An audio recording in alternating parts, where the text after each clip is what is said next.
Orang yang sengaja meninggalkan sholat, hukumnya dosa besar. Awas, hati-hati, lihat baik-baik. Orang yang meremehkan sholat saja disebut munafik oleh Quran, tempatnya neraka jahanam. Apalagi yang sengaja meninggalkan sholat. Coba lihat, orang munafik disebutkan di Quran, surah An-Nisa keempat, ya, ayat 142. Innal munafiqina yukhadi'una Allah wa huwa khadi'uhum wa idza qamu ila sholati qamu kusala.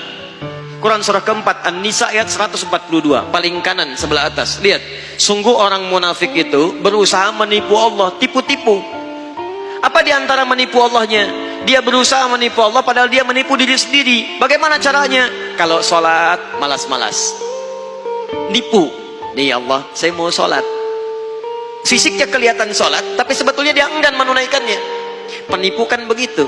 Datang ke masjid, Allahu Akbar, begitu orang lain takbir, tiba-tiba tas orang diambil, handphone orang diambil. Di pura-pura di hadapan kita baik, padahal dia mengerjakan apa yang tidak kita sukai. Orang munafik disebut oleh Quran masih sholat. Antum kenal Abdullah bin Ubay bin Salul?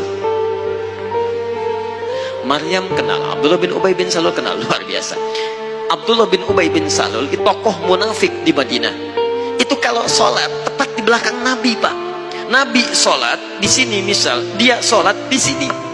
Tapi begitu selesai sholat, Nabi keluar dari masjid, dia mulai provokasi teman-temannya. Tuh Muhammad SAW cuman cari muka saja di hadapan kita, cuman cari pengaruh. Gara-gara dia kita terpecah belah. Dia sholat di belakang Nabi, masih sholat, tapi sholatnya disebut bermasalah oleh Al-Quran. Orang munafik sholat masih celaka. Apa tempatnya? Quran surah keempat ayat 140, posisi paling kiri sebelah bawah. Innallaha jami'ul munafiqina wal kafirina fi jahannam jami'a. Allah akan himpun orang munafik dan orang-orang kafir di neraka jahanam. Orang munafik masih sholat, tempatnya neraka jahanam. Ada orang sengaja meninggalkan sholat, maka tempatnya di mana? Paham ya? Baik. Dua, ini bukan munafik nih. Munafik tidak, cuman lalai dalam sholat. Lalai dalam sholat. Ria. Fawailul lil musallin. Celaka orang sholat. Orang sholat masih celaka, apalagi yang tidak sholat. Lihat baik-baik. Tadi munafik, sekarang dia nggak munafik, cuman disebut celaka. Fawailul lil musallin. Celaka orang sholat. Yang sholat masih mungkin celaka, apalagi yang tidak sholat. Tapi siapa yang celaka ini? Bukan semua orang sholat. Alladzina hum an salatihim sahun. Yang lalai dalam sholatnya. Siapa orang lalai ini? Maaf, alladzina hum yura'un. Orang yang ria. Ria.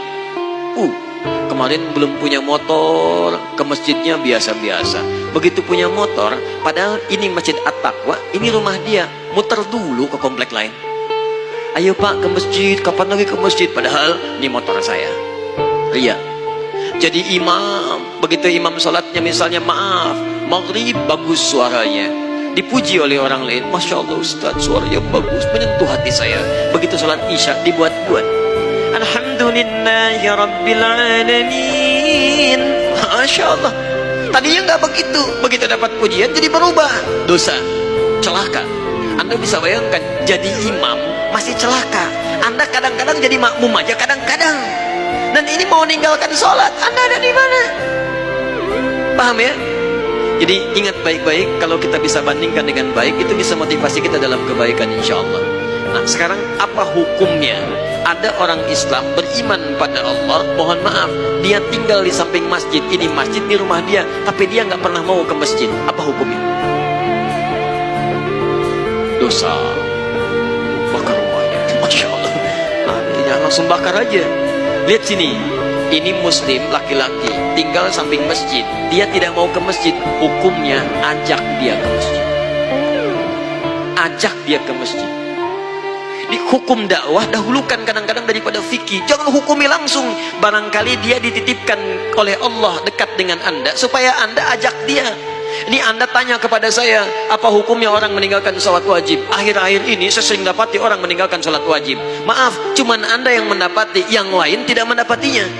Barangkali ditunjukkan kepada Anda supaya Anda mengajaknya, bukan untuk menghukuminya. Ayo ajak dia dengan doa, ya Allah lembutkan hatinya. Sebelum engkau wafatkan, ya Allah beri kesempatan dia untuk menunaikan sholat. Berikan kekuatan dalam jiwanya. Anda doakan setelah Anda bangun tahajud, maka cepat Allah kabulkan. Besoknya Anda ajak lagi, baik kawan, ayo kita tunaikan sholat.